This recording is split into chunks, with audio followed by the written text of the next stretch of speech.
Hey everyone, it's Eric again. We big news, big news coming down, and we'll get to it soon. We'll touch on the championship games. A little bit of a shocker that Kansas City won over, or no, Kansas City lost to Cincinnati, and sort of. I don't know what they did in the second half, but not play well. So, shocker, the Cincinnati Bengals going to the Super Bowl. And then there was the Rams, Niners. And I think finally the Niners lost. So the Rams in comeback fashion there. So Super Bowl is set between the Bengals and the Rams. I don't have much to say on either of those games. I mean, it was just shocked that Kansas City didn't win that game, and they were well on their way to winning and then just stopped. I don't know. So, you can whatever takes you want on that. I don't know. But the big news is back in college football. And we've got Jackson Dart and Michael Trigg officially going over to Ole Miss. So that was good for Ole Miss. And then today, Caleb Williams decides he's going to be a Trojan. And he had already enrolled on Friday, so he's able to work with the spring practice. So he'll be there.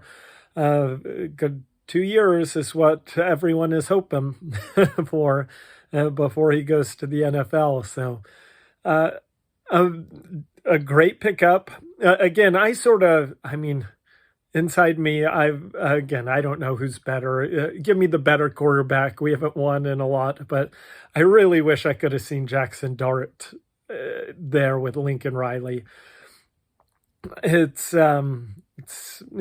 But things happen. I think Jackson Dart's in a great situation with Lane Kiffin, so I think he'll be great. One thing, I mean, now everyone is like, oh, USC, are they going to make the college football playoff? Are they going to, win the national championship? Let's hold our brakes a little. I mean, it's a drastically different team than what USC had before. And I think it will still change. We've got the official signing day tomorrow, although it doesn't look like USC is picking up any more high school students yet. So, whatever. But there are a whole lot more transfers. They're still offering more transfers. And before anyone is crowning USC anything this next season, they've got to shore up the lines and the linebackers. That's the positions of need that I see, at least. Offensive line, I mean, we're all right. We have some good returners coming back, and we've picked up another guy. But we could definitely use some more interior guys there. Defensive line, we need some help still. And linebackers, I would say we still need some help. We have to realize that Grinch is coming over. He's the defensive coordinator. This, coming over from Oklahoma, that Oklahoma defense wasn't like world beaters. So let's not kid ourselves on... it's not like we're bringing the guy that was orchestrating the Georgia defense. Not saying that he couldn't, and I think that eventually we're going to have better players than they had at Oklahoma at USC. So things can definitely turn around rapidly, but, granted, the illogical person that I am, I'm looking at it like, oh, I don't see a loss on the schedule, but, let's hold our horses. There's still a lot of work that needs to be done to reshape this roster and to make it into a championship quality team, despite having a quarterback. What I'm really interested about, and one thing that there's two things I want to see going into this next season. Drake London and what Drake London does in the NFL. How good is he going to be there? Because and then what do our wide receivers do under Lincoln Riley? Because all last season, Drake London is putting up ridiculous numbers and catches and all over the place, but he was never open. Like there was almost never a time when he was running free, running open. And I want to know, is that based on Drake London not being able to get separation from guys? Like, is he not as crisp in his route running or whatnot? And I'm not an NFL scout, so I don't know that. Beats me. One thing I do know is he's a physical specimen that can catch the ball over anyone. But was he not getting open because of the scheme, or was it his route running and whatnot? And so that's what I want to see in how he does in the NFL. And then you can take that and translate that into what Lincoln Riley does. Because if we've got guys running open, then we can say, yeah, that was a scheme thing last season, which wouldn't surprise me at all. I was not so impressed with Graham Harrell's offense.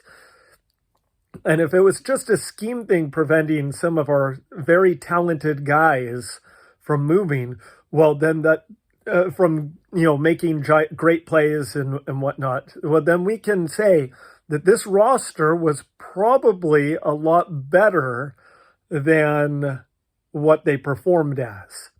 And I'm just going to make a blanket statement across all positions. Obviously, all positions are different, but the same theory holds true. If the wide receivers weren't getting open because of coaching, then switch the scheme, coaching and scheming and whatnot, switch that. And if they are getting open, then we can say, well, maybe they weren't as bad. Maybe the roster wasn't as bad as it looked last year. And get a good scheme, and then they're running open and scoring touchdowns all over the place, then USC could be in a lot better position to do great things.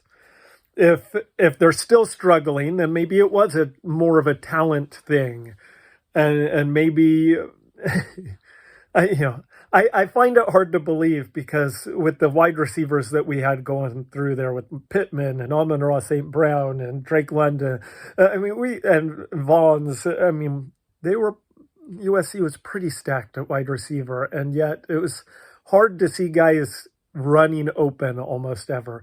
Whereas you see guys like in Oklahoma, and they were always running open. So not always, that's an exaggeration, but there would be multiple plays a game where a wide receiver is just running free away from the defense, and you can hit those easy. So that's my hope. I'm hoping that this USC roster that came into last season ranked more like whatever they were, like 15. I'm hoping that it was more of a 15th ranked roster that was just, ineptly coached, which is obvious that it was, but let's see how much of an effect that has. Anyways, I'm rambling on there, but I do think that's very interesting. So, we'll get into predictions. Like I say, it's way too early. There's still even transfers. These teams aren't even set yet. They won't be set until well after spring practice. It'll be into the summer before we know what these teams are going to be like. That goes for almost every team across the country. The transfer is ridiculous. I agree with Lane Kiffin. He came out and he's like, there are just some schools with that can pay a lot more money than anyone else, and there's no salary cap. And so again, there's got to be something that changes with this name and likeness stuff. But it's the Wild West right now. Let's see. I think that's basically. I'm very excited. Very excited to see what USC does, and I'm very happy that at least initially. We know now that USC didn't make a wrong decision in letting Dart go and not just saying, you're our guy, stay here. because they did get the guy that they were going after. Now, who ends up being better in the long run, who knows? Yeah, but USC is set. Other things going on. We've got Manchester United. Their player Mason Greenwood. He's like arrested for assault and rape and whatnot, and looks really bad for him. So yeah, if he did all that stuff that it looks like he did, he should go to prison. International break on soccer to U.S. lost to Canada 2-0. Again, there's just no bite in the U.S. soccer team front. I don't know what it is. I don't know why we don't have the striker that can seem to put it in the back of the net. But I think it's less of a scheme thing and more of a personnel thing. I just don't think we have that natural striker right now on our team that will put the ball in the back of the net. So they've got another game coming up. I think it's against Honduras. They need to win that game. They're still looking good to qualify. They're second in the group, tied with Mexico for second, but they've got the tiebreaker since they beat Mexico. So 4 points behind Canada now, so they're going to need help to come on top of the group. But really all that matters is that you're in the top 3. So that's the most important. Olympics start up pretty soon. The Winter Olympics, that is. It'll be interesting because it's in Beijing and who knows what's going on there. Tennis. Nadal won the Australian Open. He now breaks that record that he had tied with Roger Federer. I'm a Federer fan, but I do like Nadal.